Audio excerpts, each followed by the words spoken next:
Hello everyone. What color is this book? Yellow? Well, for you it might be, but what about for cats, dogs, people who are colorblind? What is color? Well, they're defined as light waves that reflect off of objects, some being absorbed and some being reflected, giving objects their color. But it's not actually the color you're seeing. It's the ray of light being bounced off of the object, making you able to perceive it. But to perceive is also to become aware or conscious of things. And to be conscious is to be aware of and respond to one's surroundings, to be awake. But what if you're not awake? What can you perceive if you are not conscious? Well, as most of us do, we can dream of things, obviously, but what about before that? What do we perceive whilst we are unconscious? Darkness is mostly defined as the absence of light. Where light cannot reflect is where darkness lies in. But you're looking at your screen right now, it's obviously black. But if by definition black is the absence of light, and if you can't perceive what's truly dark, then what are we seeing here? Is it invisible? No. What we're seeing is something that's a mixture of both, which is called gray. But what is gray?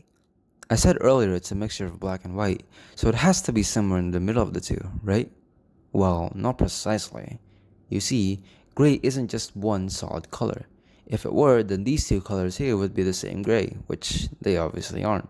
But just by looking at these two, we can clearly tell that there are different varieties of gray, just like how there's dark and light red or dark and light blue. Gray exists on a spectrum, from almost black to almost white, but we come across a problem when looking at these colors. Take a look at this gray. Quite dark, right? Well, what about this one? Or this? Even this? My point is that there are many shades of gray, but how many are there? Is there a limit or is gray truly infinite? Alright, let's start off with using the RGB color code. We know that 0 is black and 255 is white, so there's our answer. There are 254 shades of gray. But what if I told you there were a lot more than that?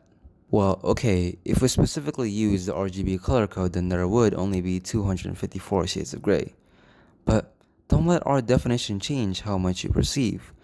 Because the truth is, some people can see up to 500 to even 750 shades of gray.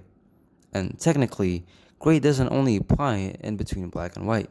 There's reddish gray, bluish gray, greenish gray, you name it. But in the end, all of our attempts at finding the exact amount becomes futile, because as it stands, gray is virtually infinite, and the only thing holding us back from seeing all these beautiful shades are our eyes. You know, it's kind of funny how our perception of the world can be adjusted by just looking a little harder. Thanks for watching. I know all the ways you talk.